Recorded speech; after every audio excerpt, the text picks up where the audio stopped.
Bonjour à tous, ravi de vous retrouver sur Jumpseat. Aujourd'hui, on va parler espace, on va parler plus précisément de satellites. Avec moi, Maxime Puto. Bonjour Maxime. Bonjour Thierry. Maxime, tu es principal advisor, conseiller industrie chez Novaspace. Exactement. Que nous connaissions avant sous son ancien nom de Euroconsult. Tout à fait. Et qui désormais s'appelle Novaspace. Maxime, on va parler donc satellite devant cette magnifique maquette d'Ariane 6. Donc, un satellite, ça se place pour le lancement sous ce qu'on appelle la coiffe. Tout à fait, en haut du lanceur. De la fusée. À quoi ça sert un satellite ? Un satellite, si on doit le résumer très simplement, c'est un tuyau ou un capteur, ou un appareil photo, ou un capteur plus généralement, dans lequel on fait passer de l'information ou on collecte de l'information. Et on le met dans l'espace parce qu'en fait, c'est l'emplacement le plus pratique pour avoir soit une vue d'ensemble la plus large possible ou la plus précise possible, soit une revisite, c'est-à-dire revenir fréquemment au-dessus d'un point. Donc, pour résumer, un satellite, finalement, c'est un tuyau ou un capteur dans lequel on fait passer de l'information pour capter de l'information en général depuis la Terre et ensuite ou transmettre de l'information de la Terre en passant par l'espace pour redevenir vers la Terre. Tu peux nous donner un exemple ou deux? Alors, par exemple, les satellites de télécommunication, ça sert à téléphoner d'un bout à l'autre de la planète, par exemple? La satellite de télécommunication, il sert en effet à téléphoner, à fournir de la connectivité. Historiquement, on est sur la télédiffusion. Donc la diffusion de la télévision par satellite. Oui.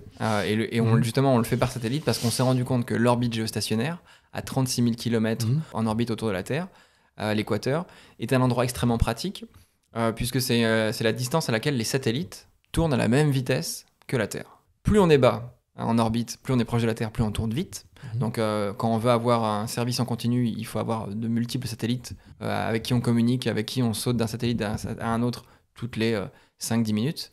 Plus on est loin, plus les satellites tournent lentement, et au-delà de 36 000 km, les satellites tournent plus lentement que la Terre. Donc 36 000 km, il se trouve que ça a été une orbite très pratique, puisque du point de vue de l'utilisateur, toi, moi, ça voulait dire qu'avec une parabole très simple, en plastique, moins de 100 €, on était capable de recevoir un signal satellite.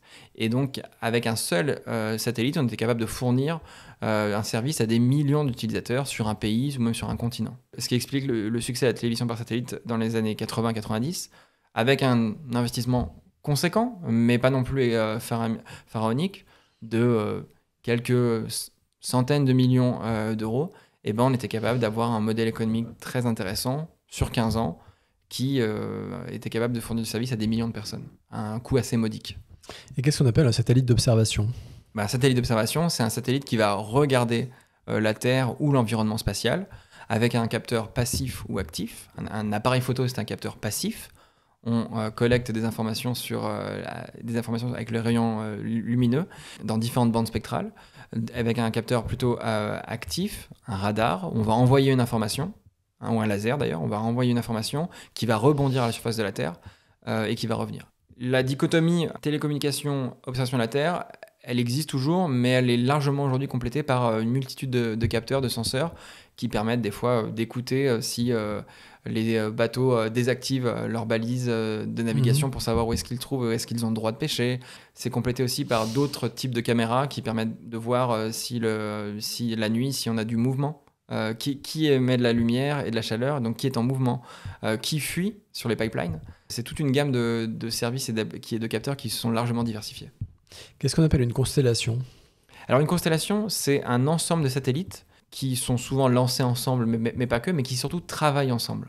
Quand on veut avoir une couverture globale de la Terre, selon l'orbite à laquelle on se situe, il nous faut plusieurs satellites. Encore une fois, plus on est proche de la Terre, plus on tourne vite, et moins l'utilisateur a le satellite dans un champ de vision longtemps. Donc on va avoir une constellation et de nombreux satellites pour pouvoir compenser cette proximité, du coup cette rapidité. On est aussi souvent, plus on est proche de la Terre, mieux on communique. Et donc l'écart de latence, il est différent.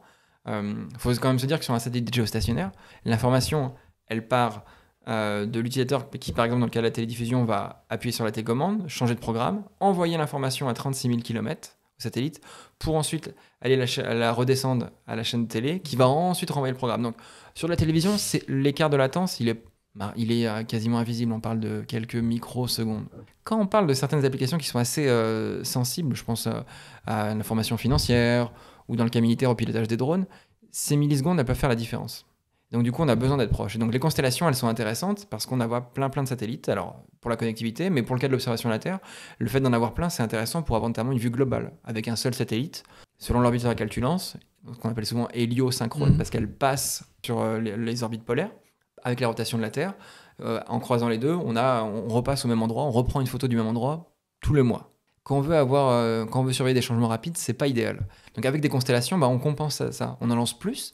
Et du coup, on peut avoir une revisite très fréquente. Et il y a aujourd'hui des sociétés qui ont des constellations qui sont capables d'avoir une couverture, une photo complète de la Terre toutes les 24 heures. Et donc cette constellation, elle est intéressante parce que à la fois, on peut avoir une couverture globale, on peut prendre beaucoup plus d'informations.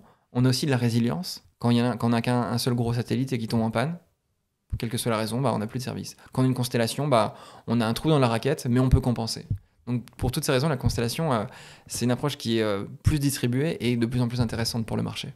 Et pour l'accès à Internet, c'est intéressant d'avoir une constellation plutôt que 1, 2, 3, 4 satellites géostationnaires? Ça dépend ce que tu veux faire et à quel prix. Le satellite géostationnaire, il a encore sa raison d'être, puisqu'avec un seul gros objet, qui vaut des fois jusqu'à 1 milliard d'euros, donc c'est extrêmement coûteux, on est capable de couvrir à peu près un tiers du globe. Et on est capable d'aller aussi uniquement couvrir des segments de marché où les utilisateurs, là où ils sont.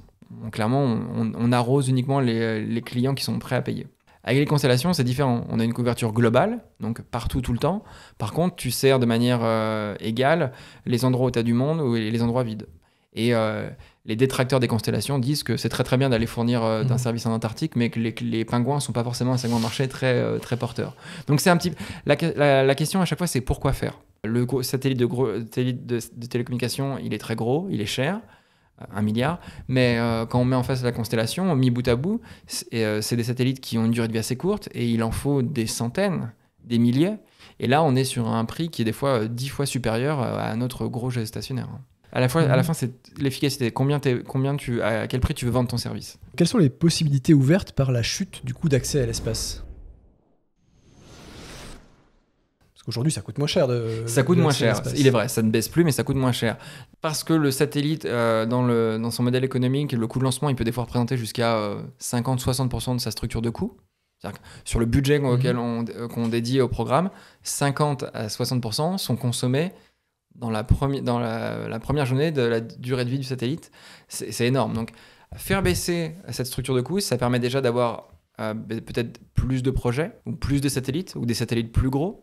Parce que l'industrie dans le satellite, elle est toujours tiraillée par deux tendances. Soit je fais de plus en plus petit pour prendre de moins en moins de place, de plus en plus léger, et du coup en caser davantage, ou au contraire et prendre moins en moins de place. Soit au contraire, je profite des améliorations en termes de matériel, de calcul, d'équipement, pour faire des satellites de plus en plus gros, et du coup de plus en plus performants. Et par conséquent, à 10 ans d'intervalle, entre 100 € mis dans 2 satellites, en général, sur la deuxième génération, tu es beaucoup plus efficace. Donc la question, c'est est-ce que tu es beaucoup plus performant parce que tu le fais grossir, ou est-ce que tu es beaucoup moins cher parce que du coup, tu profites de ces économies-là. Donc la baisse du coût d'accès à l'espace, elle peut améliorer le modèle économique des services existants, mais elle peut aussi ouvrir la voie à de nouvelles activités qui, aujourd'hui, ne sont pas perçues comme profitables. Est-ce que demain, avec l'arrivée de Starship, le lanceur super lourd de SpaceX, que Elon Musk nous vend des fois avec un coût de lancement à quelques millions d'euros, là aujourd'hui où son Falcon 9 il est vendu 67 millions d'euros, pour une capacité d'emport qui est 20 fois supérieure, est-ce qu'il y a des nouvelles choses qui actuellement ne sont pas possibles techniquement mais économiquement et qui pourraient arriver?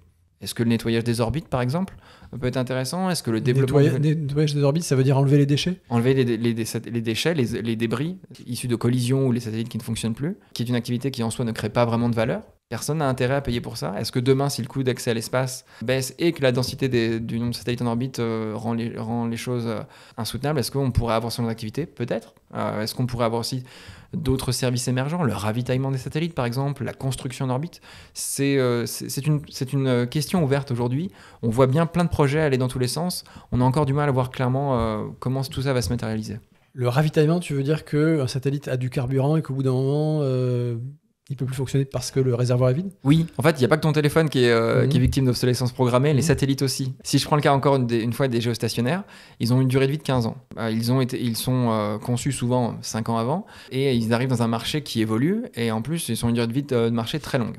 Donc non seulement, des fois, le marché évolue et donc il faut s'adapter, mais en plus, il se trouve que parce qu'on est très très bon dans le spatial en termes de fiabilité, on a une voiture qui est capable de rouler mais qui n'a plus de carburant. Et donc, dans une logique d'optimisation et de retarder le remplacement, il y a des solutions qui se proposent d'aller refaire le plein des satellites ou de s'accrocher aux satellites existants et de continuer à le piloter et d'éviter ainsi qu'ils partent à la dérive. Et donc, ce sont des approches qui sont en cours de développement. Il y a déjà 2 satellites géostationnaires aujourd'hui qui ont un remorqueur qui les maintient à poste. Et on a des projets de ravitaillement de stations-service dans l'espace qui permettraient soit d'étendre la durée de vie des satellites, soit d'avoir des relais et de lancer par exemple le satellite vide, mais plus loin ou avec moins d'énergie, et ensuite d'aller faire son plein. C'est fait partie des possibilités qui sont envisagées aujourd'hui. Un satellite, il reçoit son énergie principalement de ses panneaux solaires pour ses fonctions essentielles. À quoi sert le carburant? Ça sert à le maintenir, soit l'acheminer vers sa destination finale. Je vais encore prendre le cas des satellites géostationnaires ou même des Starlink. Le lanceur ne s'arrête finalement qu'à la milieu du chemin. Et le satellite est lancé sur une orbite parking. Et dans le cas des satellites géostationnaires, c'est au satellite lui-même d'aller monter de 400 km à 36 000 km en allumant ses moteurs. Les Starlink, c'est un peu la même chose, beaucoup moins loin. Pour éviter la prolifération de satellites et de débris, les Starlink sont lancés sur des orbites très basses. Et c'est ensuite uniquement aux satellites de monter par leurs propres moyens, leur moteur électrique. Et si jamais les satellites devaient ne pas fonctionner, de toute façon, ils retomberaient naturellement parce qu'ils sont très très bas dans l'espace. D'où le besoin d'un carburant. Et plus il y aura de satellites, plus ce besoin de mobilité il va être important, pas uniquement pour la mission, mais aussi pour pouvoir zigzaguer, si tu me permets l'expression, entre différents satellites. La Station spatiale internationale, par exemple, elle est amenée très très fréquemment à manœuvrer pour éviter une collision potentielle avec d'autres satellites sur la même orbite. Ouais. Au sujet du coût d'accès à l'espace, tu disais il a baissé, il ne baisse plus? Il ne baisse plus puisque SpaceX a été le mieux disant sur le marché et aujourd'hui est en situation de monopole et puis doit aussi retomber dans ses coûts et gagner de l'argent. Et on a vu progressivement ces prix-là augmenter. La question qui se pose, c'est toutes les sociétés qui actuellement développent des lanceurs, des Falcon 9 Killer, tels qu'ils les appellent, est-ce qu'elles vont arriver sur le marché avec la même stratégie, c'est-à-dire en arrivant en étant moins cher et rester à ces niveaux de prix ou augmenter? En général, quand on est un nouvel entrant, on casse les prix, puis après, quand on a besoin de s'établir et vraiment de gagner de l'argent, on les remonte progressivement et le marché a toujours évolué comme ça. Dans le cas du géostationnaire, on avait un duopole entre Ariane et Proton, donc ILS. Puis on a eu Ariane et SpaceX. Aujourd'hui, on a surtout SpaceX. Le prix, c'est quelque chose d'assez dynamique, d'offres et de demandes. Parlons technologie des satellites. Quelles sont les évolutions marquantes, récentes dans la technologie des satellites? Alors moi, la miniaturisation, c'est un élément qui est important. Les satellites, il n'est pas étranger à la loi de Moore et aux améliorations dans l'électronique ou à Isoprix. On a vu les performances des microprocesseurs augmenter de manière exponentielle. Ce qui fait que plus de puissance, plus d'autonomie, ça permet de faire des choses beaucoup plus petites. L'autre élément moi, qui retient mon attention, c'est la standardisation. Jusqu'à présent, et c'est vrai surtout sur les gros satellites, on était sur de la haute couture. Chaque pièce est unique. Et même si on parle des fois de série avec des plateformes satellites, c'est-à-dire que le constructeur a une base sur laquelle, de panneaux solaires, de propulsion de réservoir, sur laquelle il s'adapte aux besoins du client. Il y a quand même une logique à chaque fois de customisation, de personnalisation. Ça marche bien quand on est sur des petits volumes. Quand on est dans une logique de fabrication à la chaîne, on ne peut plus forcément se permettre là. Et puis quand on est dans une logique aussi d'incertitude de marché, on ne peut pas se permettre de faire quelque chose de différent à chaque fois. Donc standardiser, c'est très utile. Et l'arrivée des charges utiles reprogrammables, ce que les gens appellent aussi des fois les FlexSat ou les Software Defined Satellites. C'est-à-dire un satellite défini par son logiciel plutôt que par sa construction matérielle. Exactement, c'est plus la forme des tuyaux qui détermine la puissance ou même la couverture géographique du satellite, c'est le logiciel qui, d'un point de vue électronique, façonne le signal et lui permet hier d'arroser une région du monde avec un signal et demain d'aller en regarder une autre. Si on prend le cas par exemple de la connectivité des avions, aujourd'hui les opérateurs ils vont être capables de suivre l'évolution des vols et d'allumer, de fournir un signal là où les avions sont en vol et où les passagers sont éveillés. Et quand c'est la nuit et que les passagers dorment, il bascule le signal sur les avions qui sont sur le point de décoller. Donc on voit vraiment le côté dynamique. Et ça, c'est vraiment le côté standardisé de l'industrie et l'apport du logiciel, qui est un autre élément qui a beaucoup joué. Il y a beaucoup de gens qui disent que Falcon 9 est un lanceur avec un moteur, puisque on était quand même sur une logique. Évidemment, on est sur du matériel, on est sur de l'infrastructure, mais tout l'aspect conception logicielle, optimisation, apprentissage, même en vol, en cours de route, c'est quelque chose c'était une culture qui n'était pas là, vraiment présente dans le spatial. Les choses étaient plus ou moins figées, déterminées par le matériel, et on ne les changeait pas, et on s'autorisait aucune variation. Là où avec l'apport du logiciel, qui vient clairement de l'aspect New Space, où on fait arriver l'esprit Silicon Valley dans l'industrie spatiale, et on est beaucoup plus agile, on teste, on apprend rapidement et on s'adapte, et on automatise les choses. Les satellites aujourd'hui, certains sont capables de naviguer eux-mêmes, de s'adapter par rapport aux collisions de trajectoire. Le lanceur, c'est un truc assez fou. Jusqu'à présent, les lanceurs, lorsqu'il y avait un moindre problème, la responsabilité de leur destruction, donc décider de mettre fin à la mission parce qu'on sortait de l'enveloppe de sécurité, elle incombait à des humains. Depuis quelques années, c'est un logiciel qui le fait. C'est un système de terminaison automatique qu'on appelle, on donne un couloir de vol au lanceur, et s'il en sort, c'est lui qui s'autodétruit. Toutes ces améliorations, via le logiciel, elles ont permis à l'industrie de faire plus rapidement et moins cher. Et ça fait partie des innovations qui m'ont le plus marqué. D'accord, donc à la fois dans les satellites et dans les fusées. Exactement, oui. C'est un mélange. Revenons aux satellites. Qui sont les fabricants de satellites ? Alors on a des acteurs bien connus, bien établis, souvent avec un pied dans l'aéronautique. Je pense à Airbus, je pense à Boeing, Lockheed, Thales. On a aussi des acteurs plus récents et uniquement concentrés là-dessus. Je pense en Allemagne au OHB, Melco au Japon. Donc on pourrait résumer des grosses entreprises qui font du spatial parmi tout un éventail d'activités, souvent de l'aéronautique, souvent de la défense. Mais on a aussi des acteurs émergents qui ne font que du satellite ou qu'un certain type de satellite. Et ça, c'est assez nouveau, ce qu'on appelle des pure players, qui rentrent en disant je vais devenir spécialiste et je serai extrêmement bon dans ma niche, le petit satellite, le moyen satellite ou le satellite d'observation. Et on a aussi une nouvelle catégorie, ce qu'on appelle les acteurs verticalement intégrés. Jusqu'à présent, le marché il est structuré entre les fournisseurs et les acheteurs. Si on fait un parallèle avec l'aéronautique, tu as en face Airbus, Boeing, et l'autre côté, les compagnies aériennes. Comme Air France ou Air France, KLM, United Airlines. Et avec les acteurs verticalement intégrés, c'est des gens qui construisent des satellites pour eux-mêmes. Parce qu'ils considèrent que aller acheter du satellite, c'est trop cher, trop lent, pas assez efficace, ou en volume, ou en qualité. Et qui du coup décident de répondre à leurs propres besoins. Et donc on a vu Planet Labs, une entreprise de satellites d'observation, qui avait besoin de lancer des centaines de satellites qui font la taille d'une boîte à chaussures. Et ils ont décidé de le faire eux-mêmes. Starlink, c'est SpaceX, qui fabrique ses propres satellites pour trouver une justification à son lanceur, Falcon 9, pour fournir lui-même de la connectivité jusqu'à l'utilisateur final. Quand les gens qui utilisent Starlink, ils ont passé commande à SpaceX de leur antenne. Ils n'ont pas passé, alors que dans l'industrie actuellement, on est plutôt sur une distribution des rôles. Tu vas avoir des gens qui vont construire le satellite, qui vont le vendre à un opérateur satellite, dont le métier est d'exploiter le satellite. Opérateur ou exploitant, c'est synonyme ? C'est exactement la même chose. C'est quelqu'un qui est un gestionnaire de réseau, qui n'a pas forcément vocation ou envie d'aller jusqu'à l'utilisateur final, toi, moi, des clients commerciaux gouvernementaux, et donc il va faire appel à d'autres intermédiaires, ce qu'on appelle des distributeurs, des revendeurs. Et jusqu'à cette nouvelle famille d'acteurs intégrés, elle émerge. C'est pas forcément un modèle qui a vocation à se répandre pour tous les cas, mais il force à constater qu'il existe aux côtés des acteurs traditionnels, émergents, puis verticalement intégrés. Donc tu as cité quelques noms d'acteurs établis, traditionnels, comme Airbus, Thales et Alenia Space. Tu as mentionné les pure players, donc ces acteurs émergents, pardon. Ces acteurs émergents, tu peux citer un nom ou deux ? En France, on a U-Space, en Belgique, on a Aerospace Labs, au Danemark, on a GomSpace, en Écosse, on a AAC Clyde. C'est des gens qui ne font que du petit satellite, par exemple. D'accord. Et donc dans les acteurs intégrés, donc tu as mentionné Planet, Starlink. Donc Starlink, donc une filiale de SpaceX. C'est une société sœur ou une filiale de Alors il y a un empilement de sociétés, ça reste des employés et le capital qu'on reste contrôlé par SpaceX. Alors puisqu'il s'agit d'une grande constellation pour fournir de la connectivité Internet, est-ce que Starlink peut espérer gagner de l'argent malgré les coûts plus élevés ? Tu en as parlé, grand nombre de satellites, il faut les renouveler régulièrement. Est-ce que Starlink peut gagner de l'argent à la fin ? L'équation économique de Starlink, elle n'est pas encore clairement définie. Aujourd'hui, c'est clair qu'ils ont un effet rouleau compresseur sur le marché et qu'on voit la concurrence se réorganiser, même fusionner, parce qu'on a peur de Starlink. L'équation économique, elle est quand même complexe, hein, puisqu'il faut lancer fréquemment.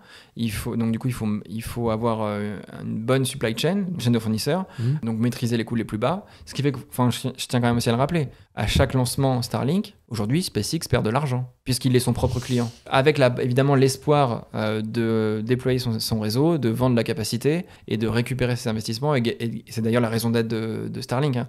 Pourquoi Elon Musk fait Starlink ? C'est parce qu'il rêve de Mars. Donc, il a besoin de beaucoup d'argent. Il constate que le monde des lanceurs est un monde qui est relativement fini en termes de volume. Un peu moins de 10 milliards d'euros par an. Il se dit, si je veux beaucoup d'argent, même en étant en monopole, au quasi-monopole, je n'arriverai pas forcément à financer mes ambitions. Donc, je vais descendre ce qu'on appelle la chaîne de valeur et je vais devenir concurrent de mes clients, concurrent des clients de mes clients. Et ça, c'est un schéma qui est quand même assez risqué, qui pour l'instant porte ses fruits, mais qui nécessite beaucoup de capital et de capital sur la durée. Et ça... Aujourd'hui, nous, on pense qu'à Novaspace, que SpaceX gagne de l'argent, mais c'est un effort continu puisqu'il est déjà obligé de remplacer les satellites qu'il a lancés il y a quelques années qui arrivent en fin de vie. C'est très pratique quand on a besoin de lancer fréquemment ces lanceurs, notamment un lanceur qui doit un jour lui permettre d'aller vers Mars, mais c'est quand même un effort qui doit être soutenu dans la durée et jusqu'à présent, c'est hors norme. On n'a pas encore assez de recul là-dessus. Qui sont les grands noms parmi les opérateurs, les exploitants de satellites, à part Starlink, qui sont les grands noms des exploitants qui ne sont qu'exploitants? Alors c'est vrai qu'on a tendance un peu à oublier tout le reste et ce qui existait avant. En Europe, on a Eutelsat, une entreprise française qui a racheté récemment OneWeb, qui était passée par la case faillite, puisque souvent pour les constellations, la faillite est un passage obligé. C'est pas encore arrivé à Starlink, mais tous les autres sont passés par la case faillite. Au Luxembourg, on a SES, Société Européenne de Satellites. Aux États-Unis, on a Intelsat. D'ailleurs, face aux difficultés du marché, SES a racheté Intelsat, est en cours de rachat.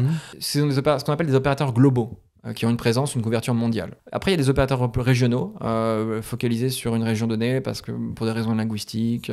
Et puis après, on a des acteurs spécialisés. On avait dans le domaine maritime le spécialiste des communications en mer, Inmarsat, qui ne couvrait que les océans. On a aussi des acteurs de téléphonie mobile, tu l'as évoqué au début de la discussion, qui fournissent uniquement ce service de connectivité là. Je pense à Iridium notamment. Et on a aussi une multitude d'autres acteurs qui un peu moins connus, des fois des opérateurs nationaux. Les pays émergents en général aiment bien avoir leur propre satellite de télécommunications. On est à peu près sur 50 opérateurs dans les télécommunications à l'échelle mondiale qui qui exploitent des satellites.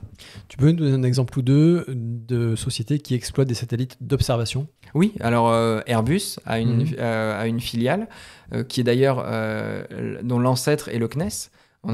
Tout le monde connaît les satellites Spot. Satellite d'observation, c'est le pionnier de l'imagerie commerciale, mais aussi on a en face des sociétés, notamment Digital Globe aux États-Unis, qui fait à peu près la même chose, des satellites, très peu de satellites, mais des satellites très très performants, capables d'avoir une résolution de 30 cm au sol. C'est quand même, les militaires font mieux, mais au niveau commercial, c'est le maître étalon. Et puis on a des acteurs émergents, Planète. On a aussi d'autres acteurs qui sont spécialisés dans certaines niches. En Bretagne, je pense notamment à Unseen Labs, dont le cœur de marché, c'est écouter, surveiller les bateaux qui désactivent leur transpondeur et qui ne veulent pas être vus. Et ben Unseen Labs est capable de les repérer et donc du coup dire au gouvernement attention, il y a un bateau qui pêche dans une zone où il ne devrait pas pêcher. Ça, c'est autant d'acteurs qui sont émergents dans l'observation. Dans le radar, il y a une très belle entreprise en Finlande qui s'appelle IceEye et qui a miniaturisé les satellites radars qui autrefois étaient très gros, et leurs satellites aujourd'hui ils ont une taille inférieure à la table autour de laquelle on est assis. Il y a beaucoup d'acteurs émergents mais sur des niches à chaque fois, parce qu'évidemment c'est très compliqué de rentrer sur le marché, donc ils essayent soit d'être meilleurs en capacité. Planète capture une image complète de la Terre, soit ils spécialisent sur des segments que personne n'a adressés jusqu'à présent. Et avec tous ces nouveaux acteurs, ces constellations, est-ce que le nombre de satellites autour de la Terre va croissant? Alors oui, et pas qu'un peu. Jusqu'à présent, on était sur 300 satellites par an. 300 satellites. Et on était à 70 lancements par an à peu près. D'accord. On met souvent plusieurs satellites par lancement. Depuis 5 ans, on est sorti et on a changé d'ordre de grandeur. L'année dernière, dans le monde entier, il y a eu 220 lancements. Et une bonne partie, encore une fois, par une poignée d'acteurs, SpaceX, dans le monde occidental, et les Chinois. Et la question de la demande et de sa croissance, c'est quelque chose sur lequel on travaille au quotidien. Dans nos dernières prévisions, on estime qu'on aura un peu moins de 3000 satellites par an pendant 10 ans. Donc tu vois la différence de grandeur, on a fait x10. Ce qui n'est pas sans poser de questions sur l'aspect durabilité, l'aspect business, parce qu'évidemment, tous ces satellites-là, la plupart, ils le font pour fournir un service et donc du coup gagner de l'argent. Est-ce qu'en aval, il y a autant d'utilisateurs qui sont prêts à payer? Est-ce qu'il y a-t-il de la place pour tout le monde? Probablement pas. Et on va avoir du coup une consolidation des acteurs qui vont fusionner, disparaître, de nouveaux services, de nouveaux positionnements. Il y a des choses qui sont en train d'être développées dans le spatial, qui n'étaient que des concepts ou qui n'existaient même pas il y a quelques années. Récemment, Apple a annoncé que ces téléphones, donc les derniers iPhones, pourraient envoyer des SMS par satellite. Ce qu'on appelle le direct to phone. C'est-à-dire, et c'est un peu le rêve de l'industrie, qui a toujours été quelque chose d'assez spécial, qui nécessitait des terminaux, des équipements spéciaux pour pouvoir communiquer avec les satellites. Là, on a des solutions qui nous promettent, et qui sont une réalité, de pouvoir communiquer sans aucune modification possible et nécessaire, de communiquer directement depuis le téléphone avec l'espace partout tout le temps. Et ça, c'est autant de services qui peuvent du coup aussi contribuer au développement de la demande et du coup du nombre de satellites. Le fait de passer de 300 satellites lancés par an à 3000 par an, est-ce que ça veut dire que la taille du marché est aussi multipliée par 10 pour les fabricants de satellites ? C'est pas aussi simple que ça, puisque le marché il augmente très rapidement en nombre de satellites, puisque les satellites sont moins chers, pour les raisons qu'on a évoquées, ils sont construits en nombre, ils sont standards, ils sont plus simples, ils durent moins longtemps.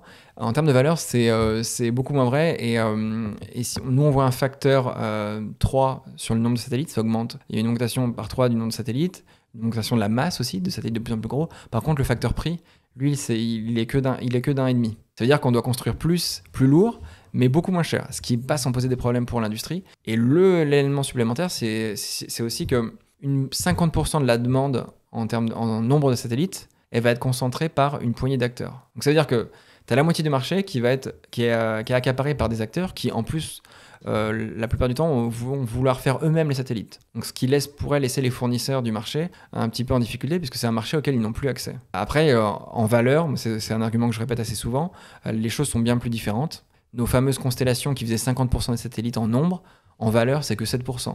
Donc c'est très impressionnant en volume, mais en valeur, c'est clairement pas là que l'industrie fera son pain et son beurre. Il y a toujours une demande qui est soutenue, qui est diversifiée, et c'est aussi l'occasion pour moi de rappeler que dans le spatial, les gouvernements, au-delà de tout ce qu'on peut entendre sur la commercialisation de l'espace, la privatisation, sont les principaux clients de satellites et de lancement. Les gouvernements, et au premier plan duquel les puissances spatiales, que sont les États-Unis, l'Europe, la Chine, Inde, Russie, Japon, c'est quand même 80% de la demande en valeur. Donc tous nos nouveaux entrants, tous nos nouveaux fournisseurs, ils nous parlent de commercialisation, de privatisation, mais en réalité, ils ciblent avant toute chose la demande des gouvernements, qui sont les principaux clients d'infrastructures. La plupart de ces constellations sont lancées en orbite basse, donc entre 400 et 2000 km. Mais dire que l'orbite basse c'est un nouvel Eldorado, c'est à nuancer.